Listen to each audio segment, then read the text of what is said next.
As the sun sets in eastern Tennessee, the lights come on. Welcome the world's fastest half mile, Bristol Motor Speedway. Tonight, the Craftsman Truck Series lights up the night with a fight against the shortest track of the season.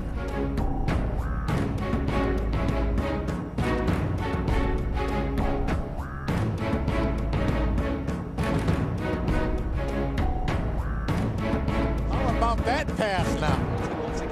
It's time to relive the roots of racing. Time for the ride of your life under the lights of the night. The NASCAR Craftsman Truck Series, live from Bristol. Speed's coverage of the NASCAR Craftsman Truck Series pre-race show is presented by Craftsman. There have been 8 previous races here at Thunder Valley with 7 different winners. And so far, only Ron Hornaday has multiple Bristol trophies. Hello, everyone. I'm Ray Dunlap, and welcome to the Craftsman pre-race show. You know, when you come to Bristol Motor Speedway, you have to kind of expect the unexpected. A lot of times when you come in here, you know that there are going to be drivers that have some hurt feelings. We know there's also a possibility that the championship chase could be profoundly affected. You know, I think they ought to change the name of this race to the Hurt Feelings 200. Well, so far today, things have been actually pretty calm down in the garage area. And tonight, I'll be sharing the duties on pit road with a couple of my compadres. Chris Devoda and Bob Dillner are here tonight, and let's find out what's been going on down trackside. We'll start with Krista.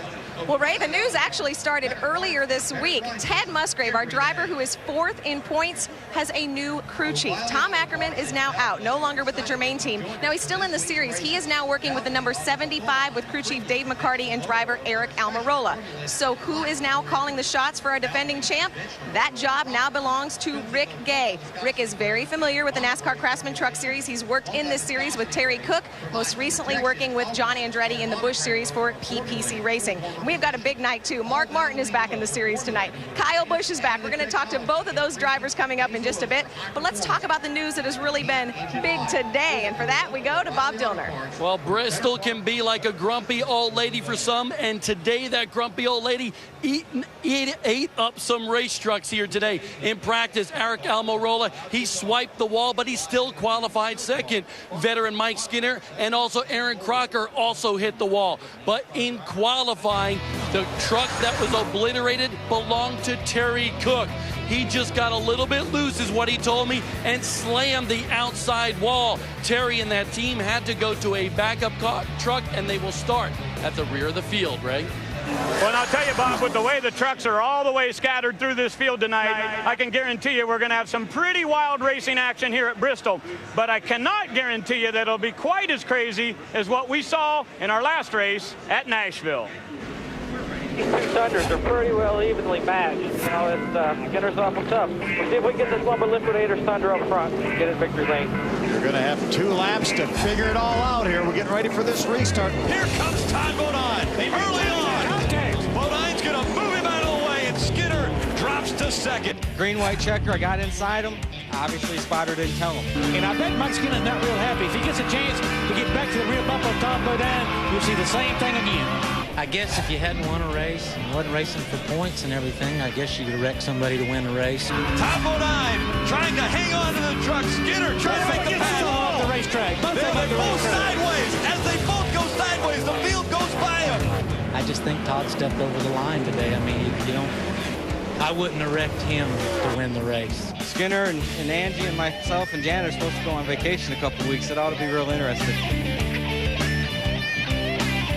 Well, that last lap incident wrecked a lot more than just the results for those two drivers. When we left Nashville, the last thing you heard Todd Bodine say was, well, my family is supposed to go on vacation with the Skinner, so we have to know, is that vacation still on? Yeah, we're still going to do it. We went out afterward and kissed and made up and hugged and told each other how stupid we were, and, you know, everything's good. You know, we've got too much, both of us, to lose. I got a championship, and he's got a great ride, and, of course, we're both in Tundras, and we got to keep that in mind. It's tough, you know, when you race your competitor, it's hard to be friends, and I've made a habit over the years of not being close friends with my competitors, and unfortunately or fortunately, whatever you want to say, Mike and myself have become friends, and you know, you have to get by it, you have to get over it.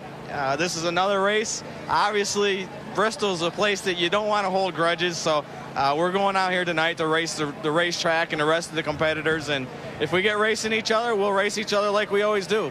All right, Bob, they say they're close friends. What do you think? Well, Krista, I don't want to know anything about kissing or hugging or anything between the two, but let's get Mike Skinner's opinion on the situation. Is it water under the bridge, Mike, or are there still some sour grapes over what happened?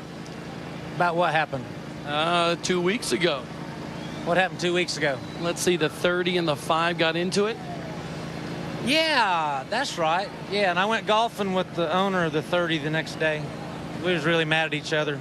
He didn't give me any strokes, but no, Todd and I, we're buddies, and you know, if you're friends, I don't have many friends that I really want to call friends, but if a little incident like what happened, some emotion there, broke that friendship up, then we wasn't very good friends to start with. But I don't think that's the case. We're all on the same race team. We're all Team Tundra, and Toyota doesn't want us to take each other out, and we don't want to do that anyway. And it was just something happened in a split second.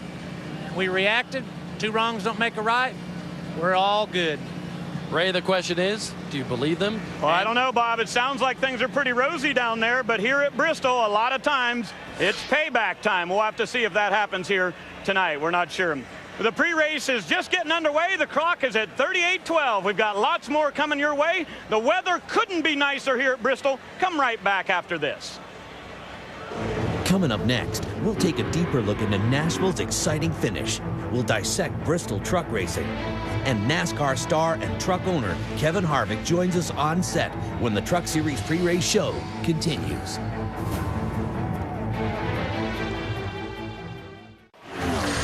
Speed's coverage of the NASCAR Craftsman Truck Series pre-race show is brought to you by Craftsman. Craftsman tools are the official tools of NASCAR. Craftsman at Sears. Hamilton clear, quad oval. It's Bobby Hamilton, Mike Skinner, and Bobby Hamilton will win the Easy Care 200. Right there. Here we go again. Moves him out of the way, and David Starr moves in front as they go down the backstretch. On the high side, Bobby Labonte. They hit again. It's Bobby Labonte. Ron Hornaday goes across the start-finish line, just inches in front of Bobby Labonte. Benson's going to slide out of fourth. Sprague's going to slide out of fourth, and Kyle Busch is going to win this race. Side by side for the lead. Bodine on the outside, Skinner on the inside. He said he didn't know if he could do it on the outside, and he drove by him. Todd Bodine trying to hang on to the truck. Skinner trying to make the pass off the racetrack. They're both sideways. As they both go sideways, the field goes by them. Johnny Benson is going to see the checkered flag. You know, as a general rule, you never want to leave your seat until the checkered flag flies in a truck race. And in this week's Fastenal Flashback, we look at the 2003 race here at Bristol. It was another good example of that very rule. In the race, Kevin Harvick had the field covered. He led 124 laps, but coming to the white flag, he blew a right front tire, and Travis Kvapil went on to win that race. In that same year, Travis Kvapil won the championship by a mere 9 points. Almost hard to believe. That's our Fastenal Flashback, Kevin, and I know when you look back at that video, you got to say, oh, I was this close to winning that race. Yeah, I mean, we had a really good truck that night, and we were really close to winning the race, but it's never over until it's over here at Bristol, so it's always exciting to come to Bristol. All right, now we look back at this video with Mike Skinner and Todd Bodine, and we have to ask you the question. They say it's over. Is that really over? If I was driving, it wouldn't be over. I know... you know, that was something to where, you know, there was a little bit of beating and banging going on, and the last couple laps there were pretty exciting to watch, but that's pretty tough to swallow when you're winning the race. Well, and the bad thing is, in that race at Nashville, your driver, Ron Hornaday, finished 33rd, and it may have taken him out of that championship chase, but there was another guy that day that had a pretty good day. His name is Johnny Come Lately. We've only had one green-white checker here in Nashville, and that happened in 02. That day, Mike Bliss beat Rick Crawford. We'll see who the winner is tonight with one extra lap to go here at Nashville. Going into turn number 1. Will they reciprocate? Both sideways. As they both go sideways, the field goes by them. Jack Sprague, as well as the 23 of Johnny Benson. Johnny Benson goes goes from 4th place to 1st place in 1 corner. Johnny Benson's leading this race as the battles for second, but here comes Johnny. Coming out of turn number 4. Johnny Benson is going to see the checkered flag. Benson wins in Nashville. What was the view like from your seat? That's a question you always hear us reporter types asking drivers. So, Johnny, last week, what was the view from your seat on that last lap? It was pretty interesting for sure. You know, they got that green. I watched it go down the front stretch, and I saw a little contact. At that point in time, it was really important to get by Jack Sprague in the 60. And I thought once I got by him, I said, we'll see what happens. Saw him going down the front stretch again, way at the bottom. I thought, well, I'm going to get a good run on him down the back stretch, you know, and but it just ended up not having to worry about it. So they slid up the track. We went by, won that famous guitar from Nashville. It was a great time, and just, you know, right place, right time is all. They gave it to us, but we'll still take it, and we'll take the points, and helps us all out. All right, right place, right time in Nashville. He's hoping the momentum continues in Bristol. He was 4th here last year, Ray? Well, thank you, Krista. And Johnny Benson currently 2nd in the points. Kevin, you've made an incredible run in Nextel Cup from Sonoma to now all the way right up the ladder. Can Johnny Benson beat Todd Bodine in this championship? Well, I think it's a realistic possibility. I mean, there's no doubt in my mind that Johnny's running good. Todd's been running good. He ran good last week. He hasn't run good in the past few weeks before that. So I think when it all comes down to it, it's probably going to come down to a little bit of luck. And they're both going to have to perform what they need to. But I don't think there's any doubt that he can catch him. And here's 2 things I want to add to that. You got to add Bristol race, and you got to add Talladega. There's 2 big variables that are coming up for sure. Yeah, I mean, Talladega is probably the biggest variable that we have left. And obviously tonight, you know, you could have a decent truck and still win the race from track position. But Talladega, it's going to be 4 wide out of control. You never know. Let's take a look at the Ford point standings right now, because we see that Todd Bodine's still at the top of the list. But Benson gained 38 points on Todd after that last race. I was really impressed with Jack Sprague as he moved from 11th in the points all the way up to 6th with his 2nd place run. And Ron Hornaday, as I said, unfortunately went from 5th to 9th with his 33rd place finish at Nashville. You know, from the drop of the very green flag, the fans will be watching all of the ends of this speedway here at Bristol. There's going to be spins, there's going to be crashes, but if we're lucky, we won't see any more floor pans or any more tailpipes. More from the fans' favorite track right after this. Saturday, September 16th, the NASCAR Craftsman Truck Series heads to the Magic Mile for race number 19. Can Rick Crawford defend his title as he makes a run for the championship? It's Loudon with only 7 races to go. No one can afford to make a mistake. Tune in at 1:30 for the half-hour pre-race show, followed by the Sylvania 200, only on Speed. Once again, that's September 16th. And folks, if you have an old schedule, you may show that race starts at 2 o'clock. But with our new and expanded pre-race show, it all begins at 1:30. So mark your calendar for racing. Back on camera here with Kevin Harvick, and I want to tell you got a nice new hat on, a new shirt here, brand new sponsor for the trucks. Tell us about that real quick. We brought AES on board our Silverado this weekend, and we're excited to have them for the rest of the year and all the way through next year. So Ron Hornaday is our man, and we're going to have a lot of fun racing. Well, now you just answered my next question. Is he going to drive your truck next year? Oh, yeah. We've had a 3-year contract with Ron from the beginning, and you know, as long as Ron wants to drive, we'll find him something to drive. He's helped me get to where I am, and I'm going to help him continue to as long as he wants to race. Fantastic. Hornaday will start 18th today here at Bristol, but there's one guy a lot faster than that. He's standing by with Krista. Yeah, that would be our pole sitter, Mark Martin, sitting down here on the wall with Mark, and we were talking about racing at Bristol, and you said, I love it, I love it, I love it. You say that about a lot of tracks. What makes this one special? Well, it's the truck that makes it special. I mean, Mike Beam and all the guys that work on the Scott's Ford F-150, just they're the best. It's really a privilege to drive their truck. It's really fast everywhere we go. And what's really fun is when I go fast, they get real excited. And that's what really makes it fun. Richie and all the guys that work on it get so excited when we run good. And they give me a good truck and make it easy. So it's a lot of fun. But this will be an interesting race. You know, they always are at Bristol. And there's a lot of great drivers out there, good trucks, and it's really hard to pass. So there'll be a lot of strategy, and a lot of sparks will fly tonight. When it's really hard to pass, it's always good to be on the pole. Bob? One guy who can always pass here at Bristol is this cat right here, Jack Sprague. 8 trips to Bristol in the Truck Series, 7 top 10 finishes and 1 victory. How about here tonight from the 17th place starting spot? Well, that Conway Freight Total was pretty good in practice. I was pleased with it. I mean, went qualifying, I thought I set a new track record and ended up 17th. So I don't know. It's difficult to pass here. I mean, the tires are so hard. We keep getting harder and harder on the tires, and But I think, you know, little pit strategy, my guys do a great job, and, you know, we can get up there hopefully in the top 5, maybe a win, but we'll just do what we can do and try not to get tore up. And Krista, this cat has been really good in Tennessee tracks this year with a win at Memphis and a second in Nashville. Hey, Bob, someone who's been really good all day today is Brendan Gaughan. Brendan, I talked to you earlier today, and you said, man, this team is as strong as it's ever been. Why? Just we have great chemistry right now, you know. In 2003, chemistry is pretty easy when you're winning races. We had good chemistry, but this team's been being rebuilding and putting back together. And with Rambo at the reins and Tom Buzzy and Brian Berry now filling in as the truck chief, we've got some great chemistry here. And the trucks the Orleans team is building, the Dodges we got going. We got a sponsor again tonight, so every time we have a sponsor, we do well. We got to do well tonight. And that sponsor would be Sherwin-Williams. We're going to let Brendan Gaughan get over there for driver. Yeah, I did your work for you. Hey, something else too, Ray. They talk about the chemistry. One part of that, Brendan says, the communication he has with his crew chief, Tony Liberati. Well, thank you, Krista. And let me tell you a little bit about chemistry. If you're a guitar player, here's the man that you got to learn from. The slow hand is on the house tonight.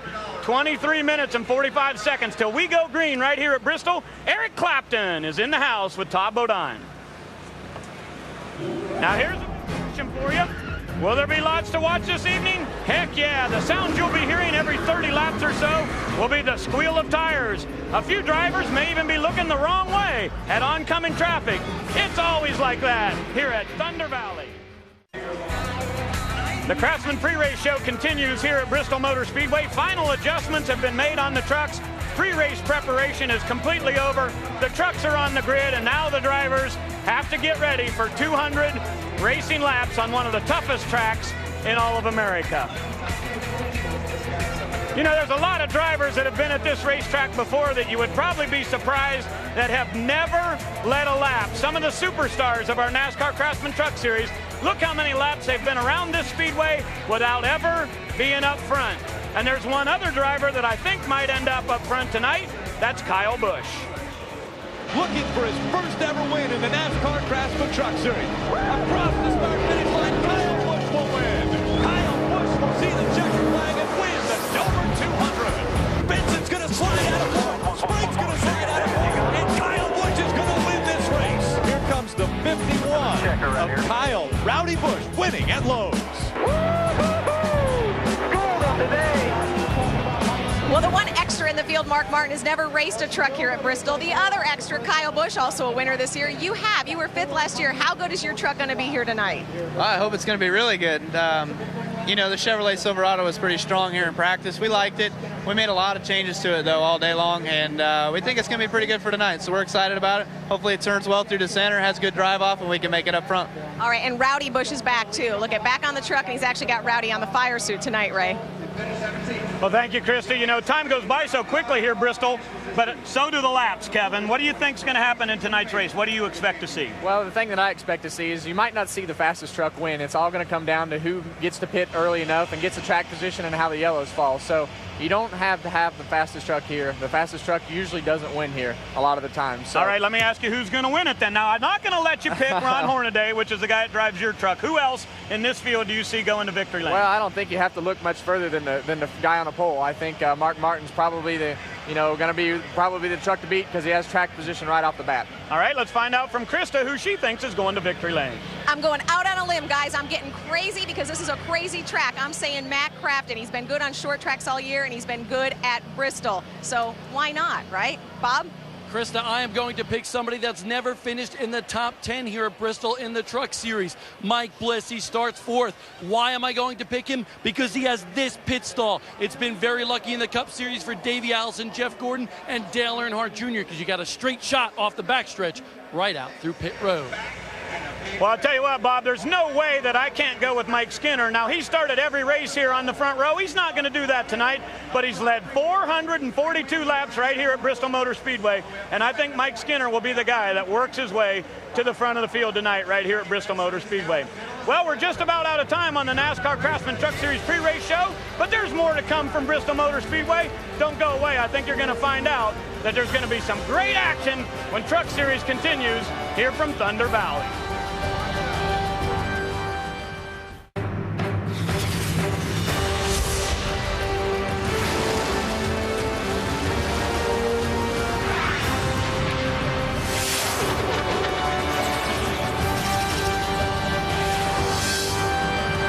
Welcome back to Bristol Motor Speedway. You see all the haulers and the trucks packed inside this half mile, and it is going to be some great bumping and banging tonight on Bristol Motor Speedway.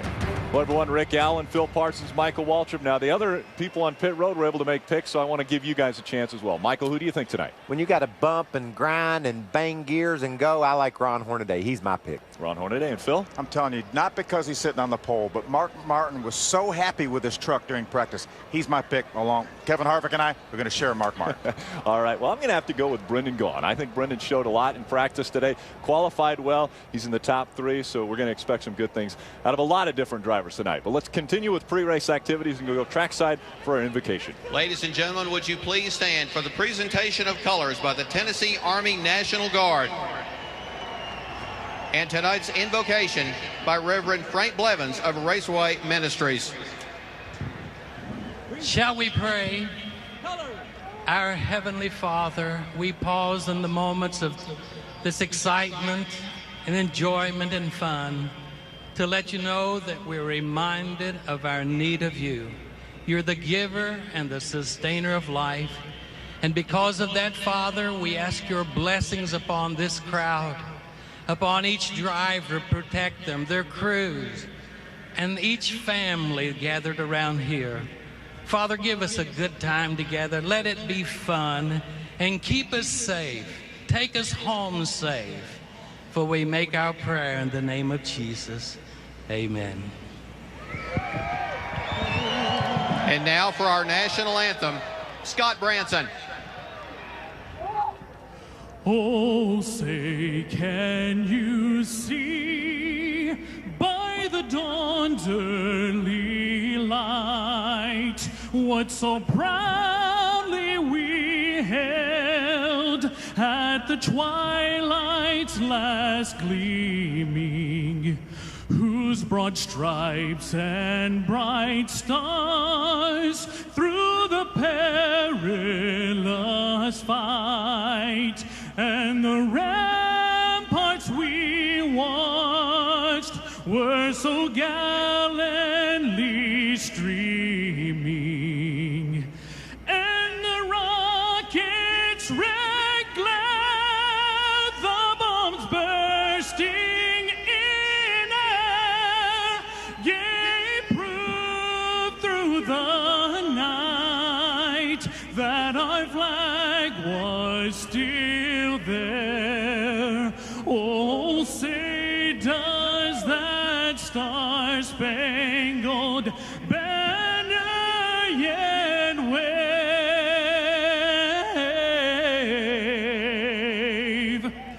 o'er the land of the free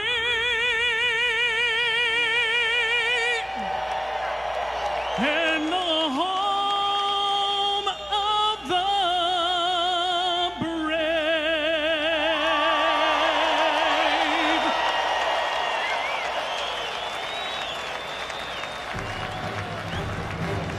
We're closing in on the green flag at Bristol. The driver's about to climb into their trucks. When we come back, we'll fire the engines and get this one underway.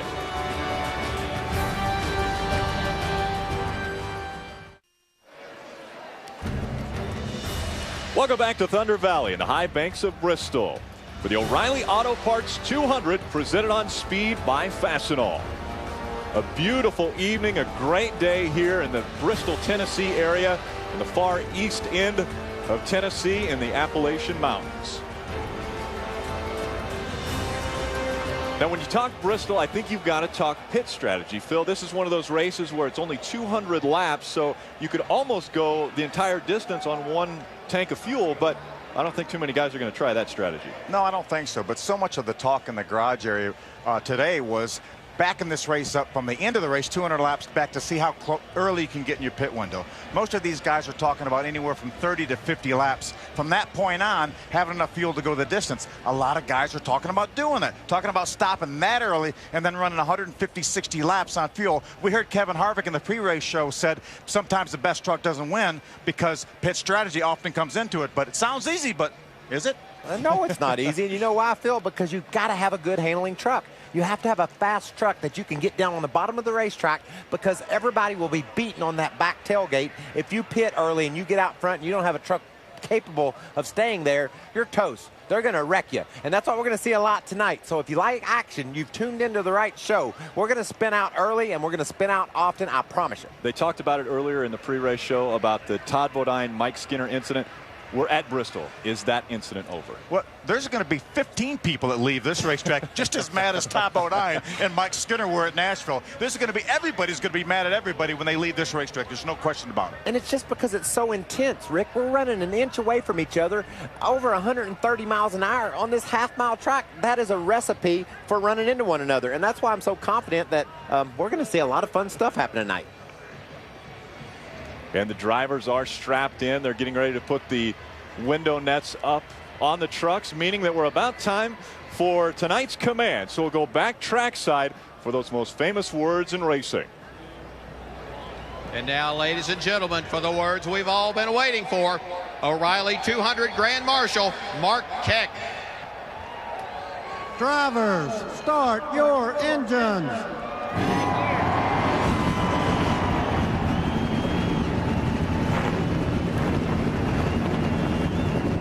Seat belts are tightened up. The engines are fired up.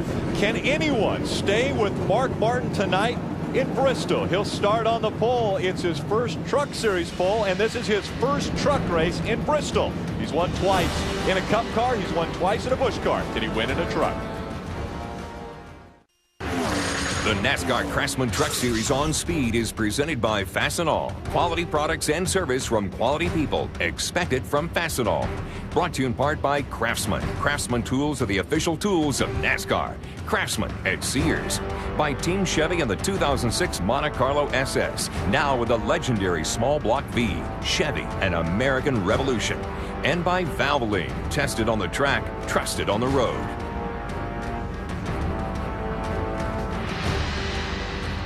And the truck's about to roll out onto this half mile. Let's take a closer look at the numbers of Bristol Motor Speedway. A very high banked short track. As a matter of fact, the banking here is higher than any other racetrack we go to, Phil. Even higher than Talladega. You see right there, 36 degrees here. These trucks will reach speeds of about 140 miles an hour at the end of the straightaway. These very, very short straightaways, only down to about 110 miles an hour in the center of the corner. And you see the straightaways are banked 16 degrees. That's more than most racetracks are banked in the corners. That's more than the banks at Michigan where we raced last weekend. So that just goes to show you how intense the action is here, because these tracks are banked. The track is banked so much, these trucks can carry so much speed through the turns, and if something happens, it usually happens in a hurry. Trucks begin to roll out onto the track. Let's let you know where they're going to line up. Again, on the pole for the first time at Bristol in a truck, that is Mark Martin claiming the top spot. That's one thing you got to do about Mark Martin. You're going to have to really be specific about first times. The first time at Bristol in a truck on the pole, because he's accomplished about everything in every series. We'll ride along with a few different trucks, and it's going to be interesting viewing from inside. We'll start with the 9 of Ted Musgrave. He'll start in the 20th position in that Team ASC Toyota Tundra. There's the number 30 of Todd Bodine, the Lumber Liquidators Toyota. He starts in the 11th spot. He finished second in this race last year. Bobby Jr. there in the Fastenal truck. He's starting in 10th spot. He's had a rough season, Phil, but maybe tonight, Bristol's a tough track. He's a guy that can excel. Kyle Rowdy Busch will carry a camera. He'll start in the 17th position, starting at number 15 Chevrolet. The number 5 truck of Mike Skinner, our defending champion of this race, will start in the 6th spot in his number 5 Toyota. Let's head back down trackside. Ray Dunlap. Well, thank you, Rick. You know, one of the really nice things about winning the pole here at Bristol is you get the very last pit stall, and that'll be a big advantage for Mark Martin today. But when I look back through the statistics, check this out. We've run 8 races here at Bristol Motor Speedway, and 4 times the guy that was on the pole not only didn't lead the first lap, but he didn't lead any single lap in the entire race. Can you believe that? The pole sitter didn't lead a lap in the entire race. Well, now I doubt that Eric Almirola is going to beat Mark Martin to the first lap today, but you never know. As Kevin Harvick said, the best truck doesn't always win. Boda? Well, we talked about how fast this track is, one of the reasons that high banking that Phil and Rick were talking about. But what goes hand in hand with that is the volume. This place is going to get so loud you will not even be able to hear yourself think. So crews will actually use props like these dry erase boards to kind of combat that. A crew chief will just write a message like this, 4 tires, 2 rounds up on the track bar to get his point across to his crew members. Now, I do not have the benefit of this, but if I did, what I would do is do something like this. Now, he can't see it, but I'm going to go to Bob. Bristol is an old racetrack, Krista, and it favors the older drivers. On the outside pole here today, Aric Almirola lines up on the outside of an older driver. Aric will try to become the first rookie since 1996 when Jay Sauter did it, finished in the top 5. Since then, no rookie has ever finished in the top 5 here at Bristol. Guys? Well, great seats for those drivers. Well, how about these fans? It's time for our Aaron's Lucky Dog Dream Seat upgrade. They get to move from their seats to the suites. That's Aaron's bringing you the Lucky Dog Dream Seat upgrade. And that dog is going to be tired before tonight's over, Phil. He's going to be giving away free passes all night long. The Lucky Dog Award will be won over and over tonight because of all the cautions we're going to see. Well, now you mentioned that, but last year we only had 6 cautions. Is that amazing? In 200 laps, you can only have 6 cautions? Especially it is for here. It is for here, that's for sure. You know, the only way that can really happen is it must have been 6 big ones because they were pretty big. Generally, you have a lot of pushing and shoving here, and trucks tend to get away from these guys. And all the drivers are talking about how hard these tires are, and they're really slipping and sliding a little bit. So most of the drivers and the teams expect a lot of caution flags. Lights are out on the pace truck, meaning next time by they will get the green flag and will be underway. Again, 200 laps. It's 106.6 miles is the duration of this race. And they can go about 85 miles on a tank of gas, Phil. So that just goes to show you how close they are to making it the whole way. That's why we're hearing strategy about guys stopping on lap 30, lap 20, and being done with pitting for tonight. You've got to have a good handling truck to be able to do that early, don't you, Michael? Because they're going to root on you. You know, you've got to, if you're in the front, you better make sure you're fast or you'll get knocked out of the way. It's that simple. You can't take a 20th place truck, get gas early, and get out front, think you're going to stay there. It's a combination. Good pit strategy, good handling truck. Mark Martin, Aric Almirola going through the high banks of 3 and 4 right now at Bristol Motor Speedway. The pace truck is off the racing surface. It is now in the hands of Mark Martin. We're about to get underway with the O'Reilly 200 from Bristol Motor Speedway.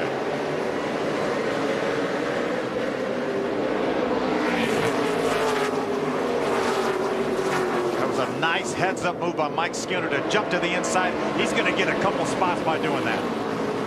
Aric's in jeopardy of losing a bunch of spots. He slipped up to the high side, can't get back down. Mark Martin leads the first lap. NASCAR early on is throwing the black flag for the number 11 of David Starr. And we've got smoke coming out of the 1 of Robert Richardson at the back of the field. There was a chain reaction when David Starr was trying to slow down to get to pit road. Robert Richardson made some contact with the truck in front of him. There could be oil in that turn. Again, that's Robert Richardson with the damage to the front. You see the smoke coming out. Now, Robert Richardson should pull on the inside of the racetrack. He could be dropping fluid on the track. Well, he's got to be dropping fluid. I can't believe these trucks aren't getting sideways. Drive hard. I hope that's not Robert Richardson's spotter telling him to keep going and drive hard. There he goes. Now he needs to go. He needs to stay out in front of Mark Martin. Caution has come out, and we've only completed 3 laps of racing. We could have more than 6 cautions tonight in Bristol.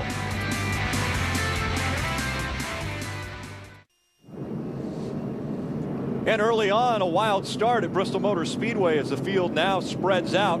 The lucky dog going to the 11 of David Starr makes his way around. Let's take a look at why this first caution came out. What took place on the start? You can see Skinner there in the 5 truck. Phil's going to put an arrow on him. He's in the 5 truck. When they say go, watch how close he gets to passing before the start-finish line. But he doesn't do it. He goes across the start-finish line and gains a spot after that. That's perfectly fine. Let's watch it from inside his truck. Watch this move, Phil. You hear him playing with that gas pedal, making sure he didn't jump that start? He timed it just perfectly. Now, I'm going to show you the opposite of that. Someone that did exactly what they shouldn't have done. That's that truck right there, the 11. He's going to come to the green flag and watch, Phil. This is a rookie mistake. He starts passing guy. You can't pass before the start-finish line. He's been around a long time. David Starr knows better than to pass somebody before you get to the start-finish line, but he really got a lucky break by getting the Aaron's lucky dog, and he's going to be back on the lead lap. Well, Rowdy Bush has come to the pits. Is this a strategy play already, Phil? Well, I don't think they can go 190-some laps here, Bob. Absolutely not. It is not a strategy play here at Bristol. A right front flat tire.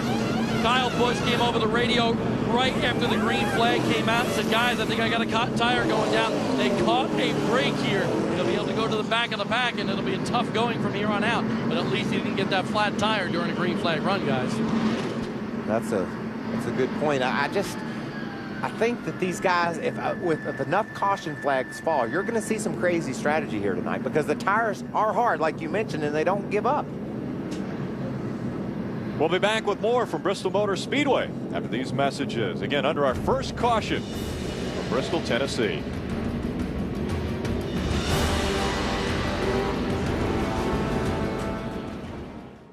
Flag has just come back out at Bristol Motor Speedway. Again, out in front, Mark Martin, Brendan Gaughan, Mike Skinner, Rick Crawford, and Mike Bliss are top 5. David Rudiman, the 17 Toyota, made a late pit stop. He's only about a straightaway ahead of our leader right now, Mark Martin. Oh, sideways for Brendan Gaughan. Completely sideways off the corner. Save that truck. Wow.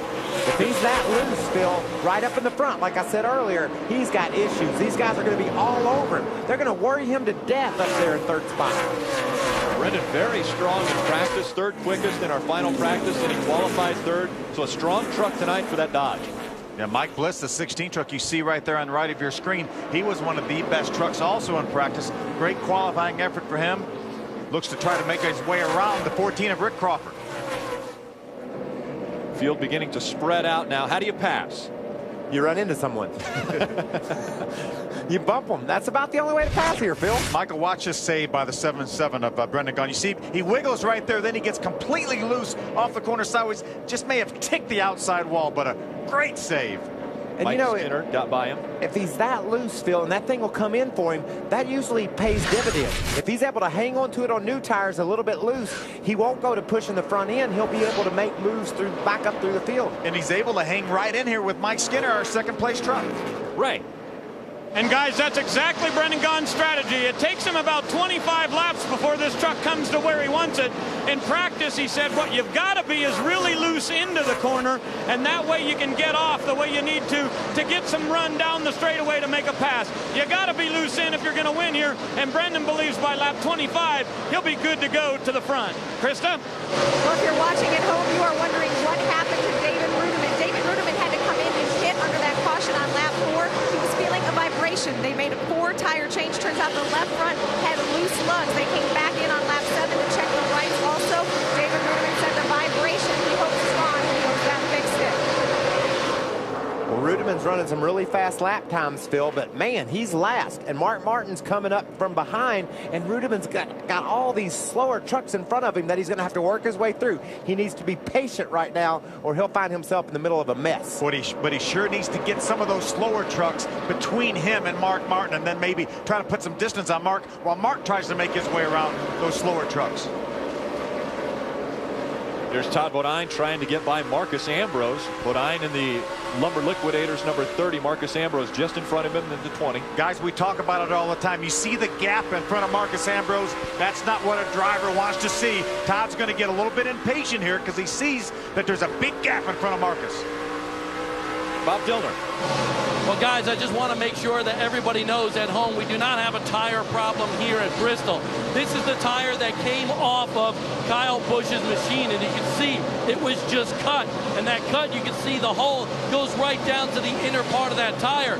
Now, after Kyle felt a problem during that caution period, he got some help from Aric Almirola. Aric pulled up next to the number 15 truck and said, yep, it's definitely a flat tire. Now, going back to the 11 truck, just want to mention to you, you guys mentioned he was penalized. Jamie Jones, I went up and spoke to him, the crew chief. He said, you know what? We deserve to be penalized, boys. Bob, you're exactly right. We showed a replay of it. He just flat passed before he got to the start-finish line. Before he got to the start-finish line, you can't do it. Well, you know, but they made some adjustments to that truck and put him in the back. So I know his crew were like saying, come on, David, we got to go. We'll get lapped to this place. They had him all fired up. He forgot all the rules. He just mad at it when they said go. That happens here at Bristol. 25 laps have been completed. Still battling for 10th. That's Marcus Ambrose, the Team Australia forward, and Todd Bodine, look at Todd, right up against his rear bumper.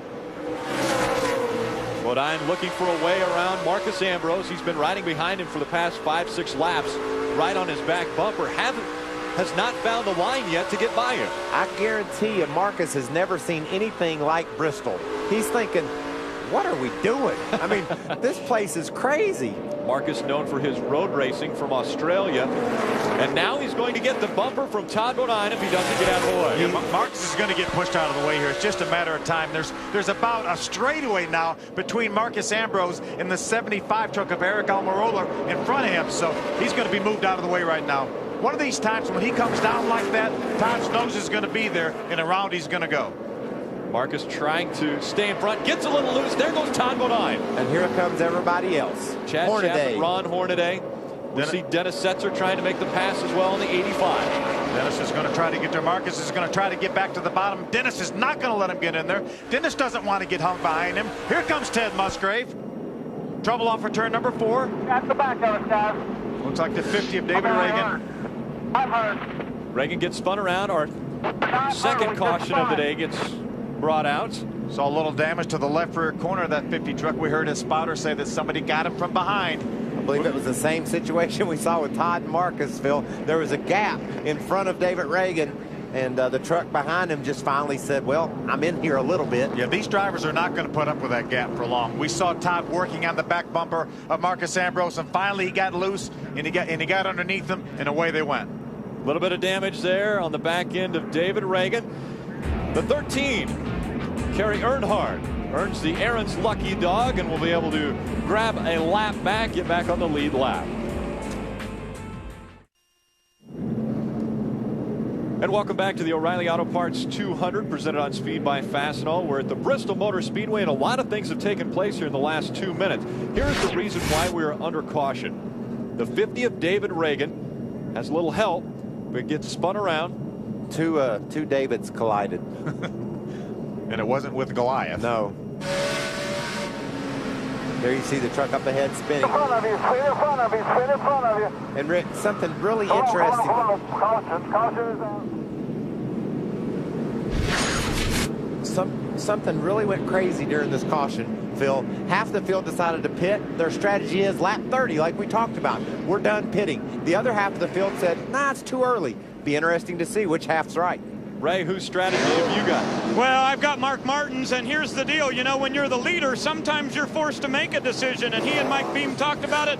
They thought it was definitely too early, but they said if we don't pit now, we'll be too far back there whenever we pit the next time. We got to do it. It was lap 28. They came in, put 4 tires on, no adjustments, just added fuel for that Scott's Ford. Krista? Well, Johnny Benson's strategy was pretty much do what Mark does. They said if the 6 was coming in, so were they. Johnny said his truck is a little loose. To fix it, they went 1 round up on the track bar. They think they can go the distance. Bob? Well, here's the deal. As we go green, Mike Skinner leads this field to this restart, and he wanted to come down pit road, guys, but there was some miscommunication between he and crew chief Jeff Hensley. In fact, they were talking on the radio when the pits were open, so they did want to come down pit road. Pretty interesting, boys. Well, Mike Skinner was running second. All he had to do was follow Mark Martin. You know, he had a good view of Mark Martin coming down pit road, but it's really interesting. I talked to Mike Beam before the race, Michael, and he said he really wanted to stop about lap 75. Well, his hand was forced. He had to stop about lap number 30, and I think he's done. I do too. And done pitting, not out of contention for this win for sure. He might be in the driver's seat for this win, Phil. He's the first truck that has pitted, so he's in great shape. Now, if he can just get through this minefield that he's racing in right now without any accidents and gets that thing back to the front, he's going to be hard to beat. It doesn't matter how good your truck is. There's so much stuff happens on this racetrack. You can have the very best truck just trying to stay out of trouble and get caught up in somebody else's mess. The common, I guess, phrase when I was talking to all the drivers earlier in the garage was hold their breath for so long. How long can you hold your breath around this racetrack? Man, you just have to, that's what the key to this place is getting your breath and relaxing. My brother won so many races here in a row. He was cool, you know, he just sat there and took his time and made sure that, wow, that's a gaggle. Made sure he didn't get in any big hurry and get himself in a bind. David Ragan getting by the 98 of Aaron Crocker, and they're also the 85 of Dennis Setzer making his way by. That's Kyle Busch right there behind Dennis Setzer. That's the 15, Rowdy Busch. He's called when he runs this truck. Aaron's in a bit of a bind. She's got everybody going under her. So far, so good, though. And Aaron's being shown 1 lap down right now. Rowdy's looking pretty good, isn't he? He's up on the back of Setzer. He really is, running in the 7th spot right now. At the most recent restart, the first 13 trucks were the trucks that stayed out. So a lot of trucks came in and we believe made their final pit stop. Well, they certainly have the option and have another set of tires in the pits. If their truck isn't running very well, then they have an option of coming back in later, working on the truck, putting fresh tires on. But I think if your truck is handling halfway decent, like we know people like Mark Martins is, then he's done pitting. Ray? Hey guys, Todd Bodine came in. They wanted to make a track bar adjustment on his Lumber Liquidators Toyota, and he says the truck is definitely better right now. Now, if you didn't happen to see the pre-race show, you wouldn't know that we have a special guest here at the race tonight. Eric Clapton, one of the greatest guitarists in the history of the world, is actually here tonight with the Germain brothers. He's a good friend of Rick Germain, one of the brothers that owns this race team. And Clapton has never been to a NASCAR race till tonight. He said, so far, I'm checking it out, digging it, liking it. I think it's pretty cool. He's digging it. That could be a new song. If you're a world-class guitarist, you're going to dig some of this truck racing. I can promise you that. This is a lot like rock and roll right here, especially at this racetrack. Well, 2 Chevrolets running nose to tail here. Dennis Setzer just in front of Kyle Busch, but we don't see the gap in front of Dennis Setzer. So Setzer and Busch running about the same speeds here. They're also running up there, I believe, the 50 just in front of them of David Reagan. Yeah, these guys have been teammates before in this truck series. Dennis Setzer and Kyle Busch have been teammates before, so there's a lot of respect among those 2 drivers right there. And plus, remember, Phil, we're at lap 45. We're okay right now. Nobody's pushed the panic button yet. That's coming. When these trucks pit that didn't pit earlier, it's going to get all jumbled up. There's our leader, Mike Skinner, in some pretty heavy traffic. That's Sammy Sanders, the 04, and Bobby East, the 21. Doesn't that tell you how quick it happens? We just went back to green. They're in heavy 5-6 laps ago, it seems like. They're already in traffic. The leaders are in heavy traffic. If you tuned in just now from home, you'd think, well, they must have been racing green forever, but that's not the case at Bristol. Well, the close confines of Bristol Motor Speedway showing exactly what we thought. Bumping and banging to start off this race. We've had 2 cautions up to this point as we're closing in on the 1/4 mark. It was punches being thrown early, the 13, the 50, both having problems at Bristol. Saturday night on Speed at 5 p.m. Eastern, it's NASCAR Race Day, built by the Home Depot. This week, defending Bristol night race winner and last week's Michigan winner, Matt Kenseth is the guest. Bobby Allison joins the boys on the set, and it's Kenny Wallace's birthday today. So we want to wish him a happy birthday. Make sure to join in Saturday night. That's not your best. Do your best. Give me a Kenny Wallace. That was all I got, man. I think I might have injured myself doing that. Oh, that was a good try. Mike Skinner out in front of this field, and he has been working pretty comfortably in that field. Bob? Not exactly, and this is something to look at for the remainder of the race. During that first green flag run, Rick, the brake pedal went to the floor for Mike. During the caution, he was able to pump it back up. Mike has not said about his braking situation since we went green again, but certainly brakes a big issue here, and that's something to keep an eye on. Krista? I want to talk about Bobby Hamilton Jr. and Timothy Peters, teammates. They're running in the top 5 right now. They stayed out during that caution. Bobby Hamilton Jr. says his truck right now is just a little bit free. Timothy Peters is tight early in the center. The 3rd VHR truck, by the way, Sammy Sanders, one of our newest competitors, he's way back. He is just trying to survive. Why? Because he has no clutch. And Bob just mentioned the fact that Skinner is a little bit worried about his brakes. Normally on short tracks, we talk a lot about brakes, but is that the story here? No, that's not the story at all. Let's get inside of his truck. See, he's messing with the brakes right now because he's lapping. He's in lap track. We got spin off turn 4. Problems up 4. That's Ryan 40. Moore. Ryan Moore coming down off of the banks. I'd like to get inside that 5 truck when we go back green flag racing and listen to him work the pedals inside of that thing. You can just hear that gas on and off, and that tells you that he's trying to get that thing pointed the right direction in the center of the turn. Really shouldn't use that much brake here at this racetrack. Probably a little bit more when he's in traffic than if he was just running by himself. But you're not going to run by yourself here much. No, but you know, his brakes got a little hot. You know, he pitted, didn't pit, got him cooled down under the caution. Then he was in the front, Phil. Then he didn't have any brake problems because he was rolling into the corner. Kerry Earnhardt again, the recipient of the Aaron's Lucky Dog, and so Kerry Earnhardt will get back on the lead lap once again. Lucky number 13 gets the Aaron's Lucky Dog. Dog's getting tired. It's starting to work. Third caution of the night. Let's take a look at how it happened. Oh, Joey Miller got down on the inside of Ryan Moore and got sideways, Phil. That's easy to do. You chop down into these corners, you catch the apron, you're going to get a little sideways. And fortunately for Joey, Ryan was there. Yeah, and Ryan did a good job keeping that truck out of the outside wall, too. Listen to this.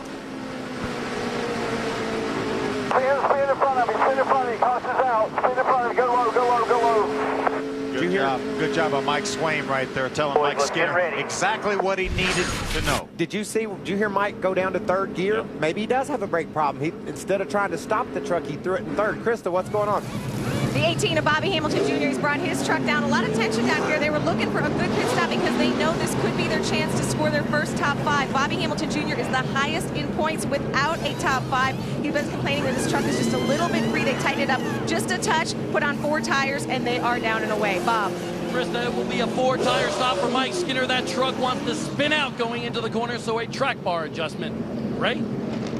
For number 14 of Rick Crawford, he was just a tick tight, and they decided to go down 1 pound of air on all 4 tires, and they put around a wedge in the left rear. The crew goes to work on this left side. We see the 16 of Mike Bliss is going by, a couple other trucks here, so Crawford will go back to the racetrack, but he'll lose a couple of spots from the guys that he pitted with. This is the second group to come in on pit road and have service done. Mark Martin back out in front in Bristol.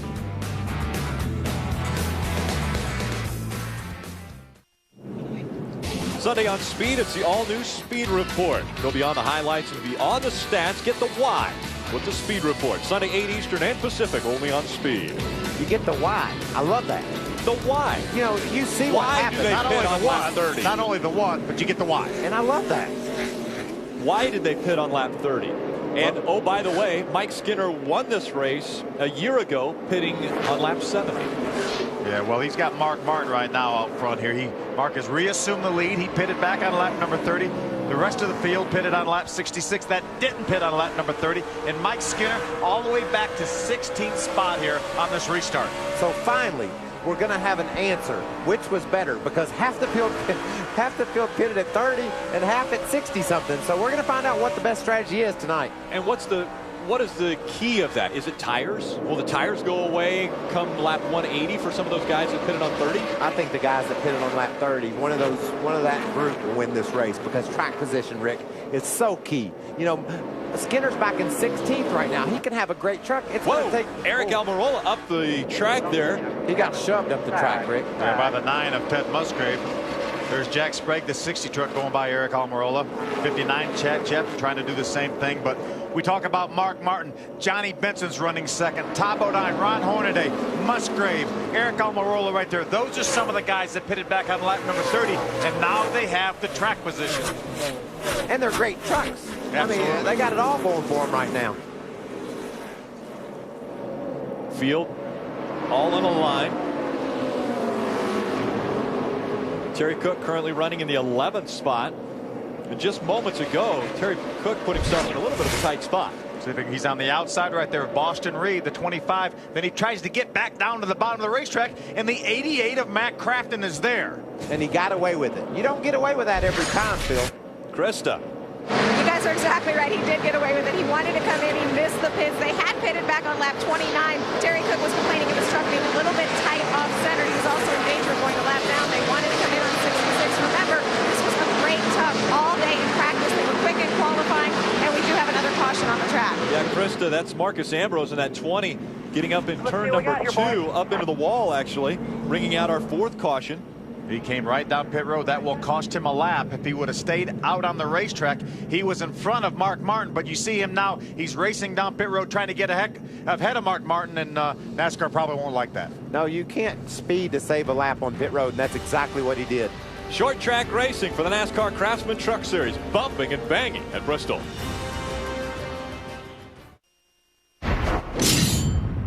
This week, we have got a tool that fits your life to a T. It's Craftsman's T-Handle Hex Key Set. Now, here in the NASCAR Craftsman Truck Series, the guys use this for all sorts of different things. Here on the truck, you can see on the skirt, it's got a hex bolt that's recessed right here. You can work that right in. Switch over to the hub, grab a different size. This is the 1/4-inch size.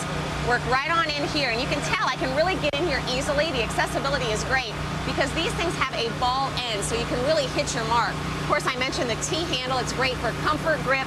You can really get in there for torque as well. 7 different sizes in this kit. The guys in the Truck Series really like the 5/32. They say they use that for everything. Now, what are you going to use it for at home? Just about anything. Your motorcycle, your bicycle, the handlebars, even your lawnmower. I guarantee you go out and pick up this 7-piece set, you will definitely find something around your house to use it for. Check out this Craftsman Tools of the Trade. Another great programming on speed on demand. The 07 of Travis Kittleson. Got us another lucky dog. Your lucky dog. There'll be a lot of lucky dogs. Aaron, that's smart. Ken Butler's a smart man with Aaron's. You know, he said, I think I'd do a lucky dog at Bristol. They'll use the heck out of that. And he puts people up in the suites and he gives lucky dogs out. I just don't even understand where it's all going to end, Phil. What a great company. Where does it all end? Well, when the checkered flag comes out. Mark Martin out in front as the green flag flies again at Bristol. We want to keep our eye on Mike Skinner. He looked like he had the second best truck here to Mark Martin. He has worked his way up into the 13th spot. He's got a long way to go here and about 119 laps to do it. And he's great. Terry Cook sideways as they go down the stretch. What a save by Terry Cook. He saved that thing with his foot flat on the floor. He never let off. Spinning the tires and straightening the steering wheel. Watch this, Phil. Take another look. Unbelievable save by Terry Cook. We saw Brendan Gaughan make a nice save earlier. Watch him now. He's on the out. Bobby East gets a little bit sideways. Matt Crafton might have helped the 10 of Terry Cook a little bit. Got completely sideways, and then he stays off the 21. People have to remember, they're going about 130 miles an hour around this half-mile super short track. Super short track.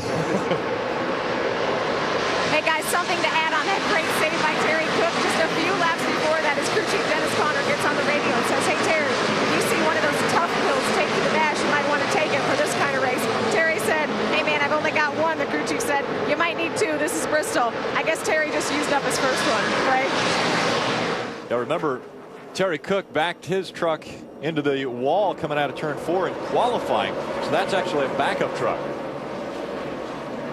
Mike's going to moved up another spot there. There's Mark Martin right there. There's our leader, the 6. There's Johnny Benson second, the 23 truck. And Todd Bodine, our point leader, running 3rd right now in the Lumber Liquidators Toyota. Imagine that. Todd in the top 5. Johnny right up there with him. Ray, what's happening in the pit? Hey, Michael, you know, you go, oh, we got a spinner. There goes the 33 of Hornaday around. We'll come back to that story. Ron Hornaday's able to keep going, so we stay green. Ray, go ahead.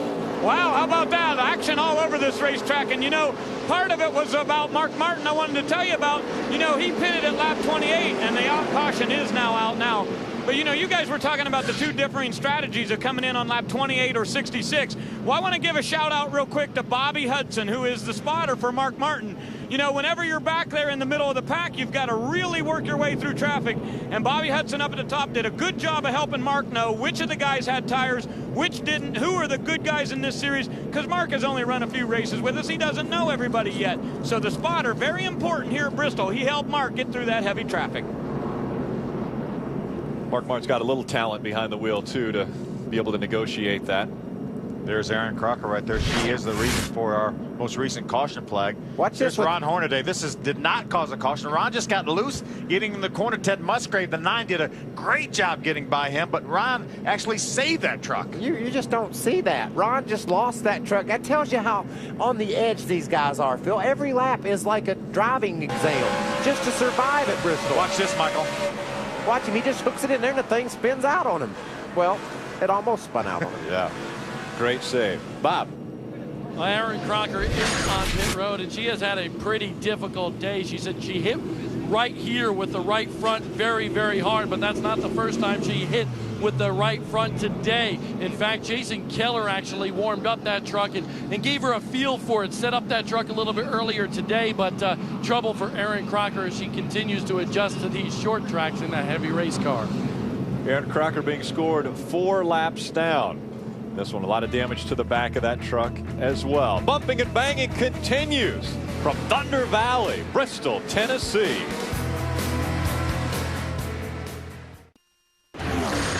Coverage of the NASCAR Craftsman Truck Series on Speed is brought to you by Dodge. You can take life as it comes, or you can grab life by the horns. Dodge. By Edge Products, the leader in performance electronics. And by Suzuki, the maker of performance-driven motorcycles, scooters, and all-terrain vehicles.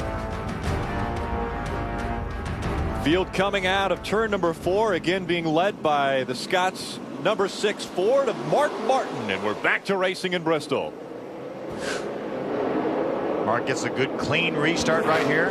Johnny Benson got held up a little bit getting by the lap truck of Boston Reed, number 25. Allows Mark to open up about 3-4 truck lengths. Now, you know, Mark's a smart race driver, and when he got out in front earlier, we didn't see him steaming away from the field. He had 3 or 4 truck lengths over second and third, but he's got to be conscious about those tires, Rick. He can't be running that thing full speed right now. He just needs to run just fast enough to stay ahead, and I think that's probably what he's doing right now. He knows he's got to put about 170 laps on this set of tires right here.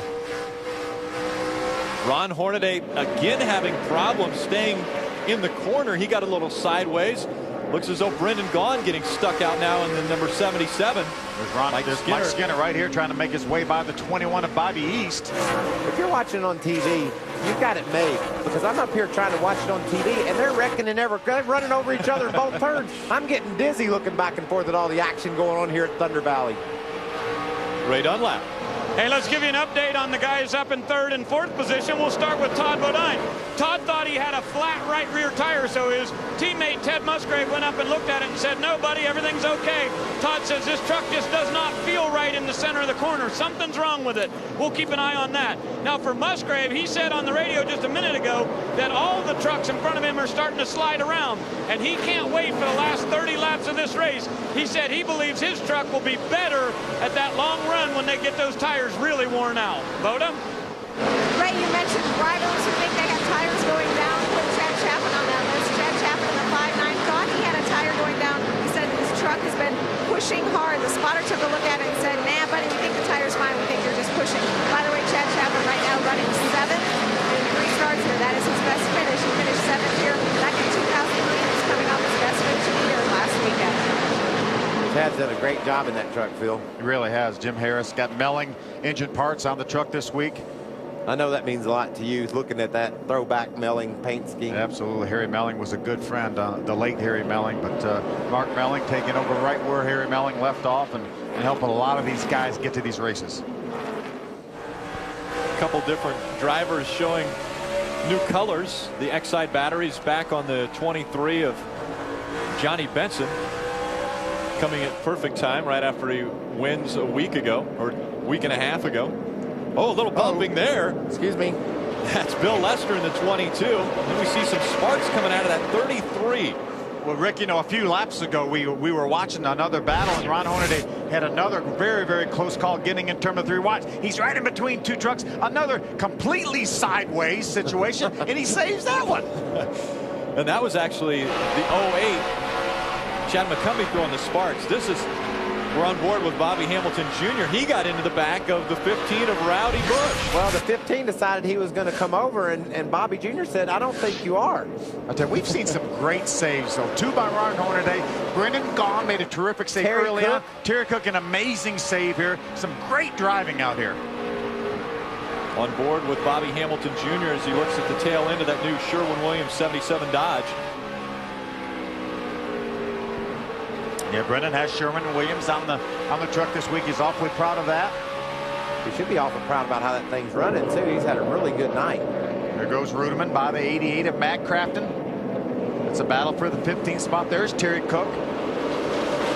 Right behind them, the 85 of Dennis Setzer. We call him the short track master. struggled a little bit this year. He's got the longest streak without a win, or actually without a win this season. He's gone 8 years with a win and potentially could not get a win as we wind down the number of races still this year.